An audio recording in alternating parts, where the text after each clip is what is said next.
আজকে তোমাদের সাথে ঢ্যাঁড়সের একটা রেসিপি নিয়ে চলে এসেছি। খুব সহজ একটা রেসিপি, আর এটা বানানো কিন্তু খুব সহজ, আর এটা কিন্তু বানানোও হয়ে যায় খুব তাড়াতাড়ি। তো এটা রাতের বেলা রুটি, লুচি, পরোটা বা যে কোনো কিছুর সাথে খেতে দারুণ লাগে। আর এগুলোর জন্য একটু ছোট সাইজের ঢ্যাঁড়স হলে খুবই ভালো হয়। তো প্রথমে যেটা করেছি, ঢ্যাঁড়সগুলোকে ভালো করে ধুয়ে নিয়ে আর মুছে নিয়েছি, তারপরে কেটেছি। তো ছোটোগুলোকে একদম গোটা রেখেছি, আর মিডিয়াম সাইজগুলোকে হাফ করে কেটে নিয়েছি।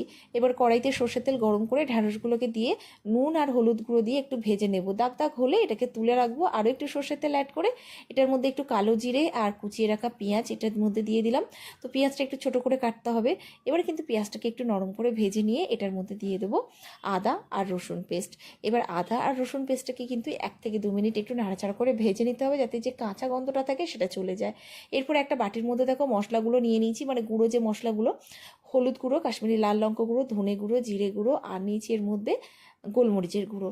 অল্প একটু জল দিয়ে এটাকে একটু পেস্ট বানিয়ে নিয়েছি, আর এর সাথে দিয়ে দিয়েছি একটু টমেটো কেচাপ। ব্যাস, এটাকে একটু মিশিয়ে মশলা বানিয়ে নিলাম। এবার যে ভেজে রাখা পেঁয়াজটা এতক্ষণে নরম হয়ে গেছে, এটার মধ্যেই কিন্তু এই মশলাটা দিয়ে দেবো। তার সাথে বাটিটা ধুয়ে অল্প একটু জল, খুব বেশি কিন্তু জল দিইনি। এবারে মশলাটা কিন্তু বেশ কিছুক্ষণ কষাতে হবে।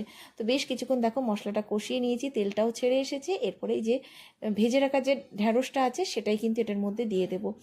এরপরে এর মধ্যে দেখো একটা চেরা কাঁচা লঙ্কা আমি দিয়েছি, আর তার সাথে একটু চিনি আর পরিমাণ মতো নুন, যেটা কিনা একটু কম লাগছিল। তো সব কিছু দিয়ে এবারে কিন্তু একটু ঢ্যাঁড়সটাকে মানে পুরো মশলার সাথে একটু ভেজে নেব। গ্যাসটা মিডিয়াম ফ্লেমেই আছে।